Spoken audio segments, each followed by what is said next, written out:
So you must have seen these digital LED boards or banners, I don't know what they're called, at airports as schedule screens or electronic stores or construction sites or scoreboards in sports stadiums. So let me show you how you can make this in Blender in a very efficient way without using much geometry and using just a map and some nodes. So here we are in Blender and this is our cube and we will use this. Let me grab this and constrain it to Z axis. Press Ctrl to turn on snapping and then snap one place up so it fits perfectly on the 0 axis. Edit mode and scale this on the X axis to make it thin. Grab this face and extrude and right click to cancel and then S to scale back in and then extrude again in the Z axis and push it back. Now I can do this with the inset as well, but let's keep it this way. Let me just grab these corners and bevel them a bit just to not make them super sharp.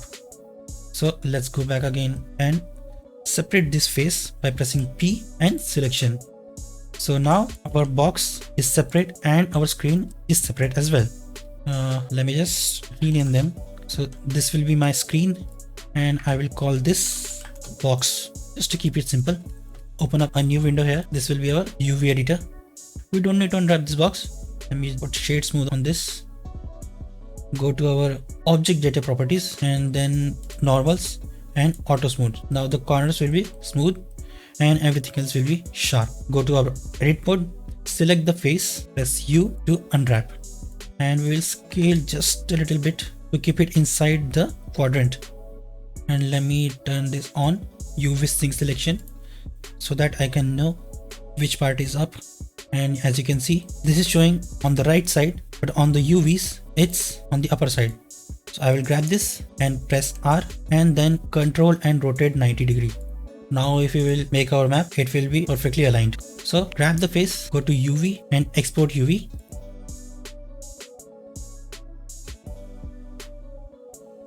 And now let's jump into Photoshop to make some map. So this is our UV we just exported from Blender. I will rename the layer to UV, make a new layer and put it down under it, fill it with black. Now I want a shape. So let's use this one, this shape. Fill this with white. Let me center it by going to move tool and then right in the center. Scale it up a little bit and this will be our map. Let's save in PNG. And let's head back to Blender. Let's expand this and go to our shader editor. We don't need this principal BSDF. First, we will need an emission shader and then glossy BSDF, and then to mix both of these, we will need mix shader. So plug both of them in and into the surface. We'll call this, actually we call it LED. For the box, we will delete this and add a new material, make it black.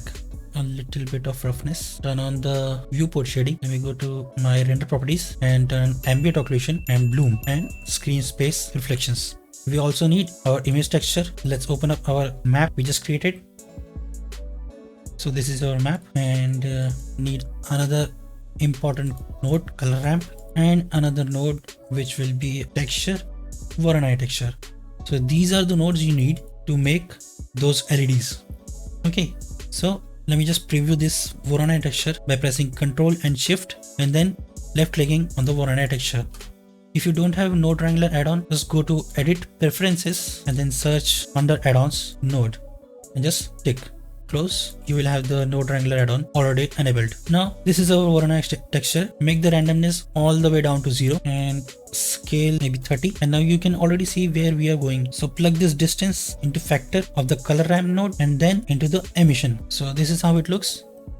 And in the color ramp node, make the interpolation constant. Everything disappears because now we'll have to adjust the handles of the color ramp node. And this is exactly what we want. We just want to flip this and there you have your LEDs. You can make bigger or smaller as you may like. So this looks fine, I think. And you want your LEDs to be white, not black.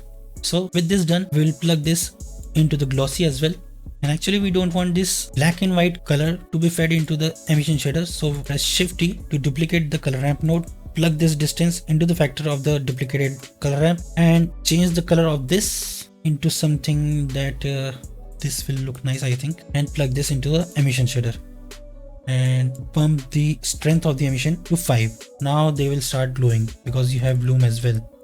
And now to mix both of these, we will use our map, and this will go into the factor of the mix shader. It will look something like this. If we switch it back around, there you have it. You can adjust the size of the LEDs by changing the scale of the Voronoi texture.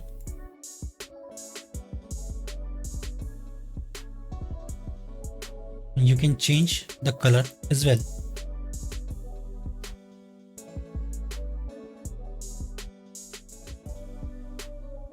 So this is how you make your LEDs.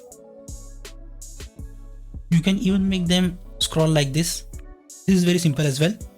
Also comment down below if you know what CT17 is. So how you make it scroll. This is our box and this is plain. Setup is also the same. You got your mix shader, emission shader, glossy, your color ramp, one for the glossy, one for the emission, your Voronoi texture, your mapping node, because you can't use the same mapping node for both, and we have this texture which is just a simple black and white text. And with the mapping node, all you have to do is place keyframes to wrap it around. So how do you do it? Select the plane, then select the mapping node and go to frame number 1 and right click and insert keyframe. You will have insert keyframe here, and then on the 100th frame, it's moving 1 meter. So after that, it will loop back. After placing your keyframes, select your keyframes by box selecting it, press T or right click interpolation and select linear. Now when you will press spacebar, it will automatically loop. You can even use your video files to make it like a screen.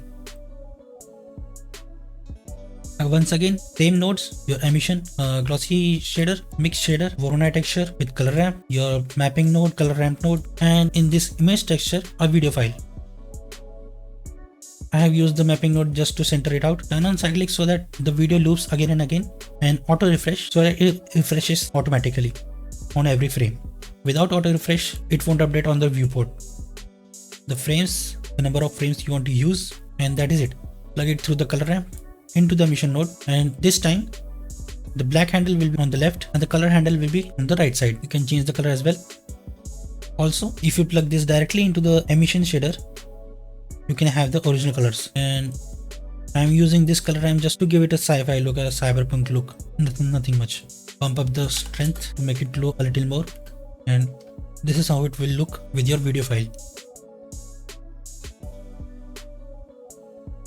But what if you want to use color maps? You don't want to use those black and white maps. You want to use a texture like this. So once again, this is very simple as well. This is the node setup. Your mix shader, emission, glossy, Voronoi texture, color ramp, and the color texture with a mapping node. The change here is this black and white color ramp will go into the strength of the emission, and the color will be your textured color map. And the same map will mix both of these shaders. And again, I just keyed the y-axis. This is just one map, as you can see. And when you put this all together, it will look something like this. So there you have it. I hope this tutorial will help you in some way. Hope you can come up with some great idea to use this. If you found this tutorial useful, hit like and subscribe and comment down below. I will see you in the next video. Till then, goodbye.